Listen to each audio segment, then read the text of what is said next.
recognize Mr. Case, see if he wishes to break this trend. Well, Mr. Chair, I think you spoke too soon. I do have a few questions for Ms. Beasley, if possible. Please proceed. And first of all, I want to fully associate myself with the remarks of our colleague, Ms. Matsui.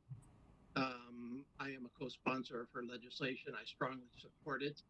I actually am proud that I was a co-sponsor of the original legislation back in the early 2000s that first recognized from the Congress's perspective the necessity of preserving this tragic part of our history, both in terms of the preservation of national historic sites such as Tule Lake in California, where my wife's uncle was interned. So this history touches many of us in many ways. And here in Hawaii, where we had Honouliuli, which was actually forgotten to history. Most people in Hawaii did not know, and today do not know, that here in Hawaii, which we regard as having been relatively spared from this tragedy, despite the fact that we had the highest levels of Japanese Americans in our country having an internment camp. And that has now been recognized as a National Historic Site and supported through this legislation. And so I'm very, very strongly supportive of the concept of preserving our history through our sites, through education, and through a museum, as well as the reauthorization of these critical programs.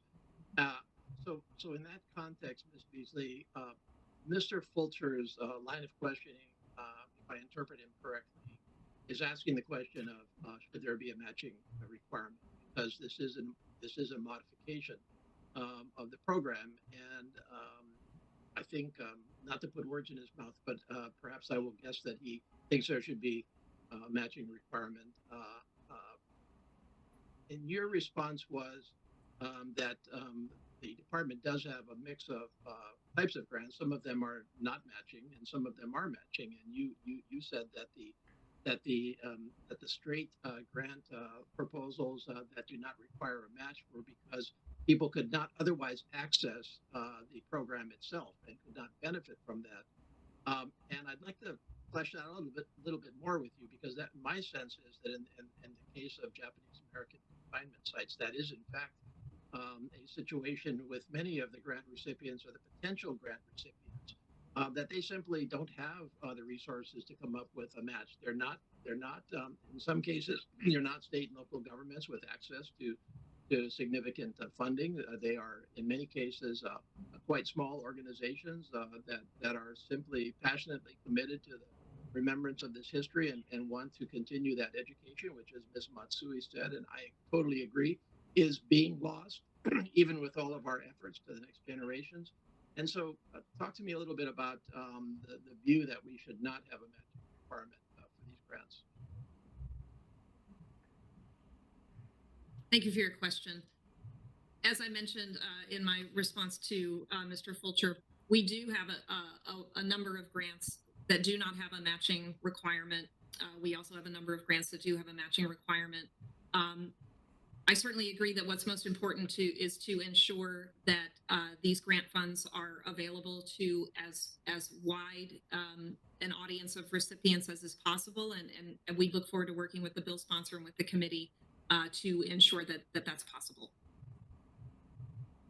Okay, and do you have in mind any particular policy criteria for whether we should or shouldn't have matching grant requirements as we evaluate this measure, as well as possibly some of the concerns with that particular part of it? Again, I think we would just look forward to working with the bill sponsor and with the committee to make sure that this new grant program is set up in such a way that is complementary to the existing grant program. And we look forward to working with you all to make sure that that's possible. The most important thing is to ensure that these important and critical resources are preserved and that we have the ability to share and tell these stories. I will endorse your last comment there and state that that probably takes us some mix of matching and not matching. That's my view of it. But thank you so much for your efforts in this area. It's a critical part of our history that we need to remember every day. So mahalo, and Back to you, Mr. Chair. The gentleman yields back. The chair now recognizes Mr. Gomer.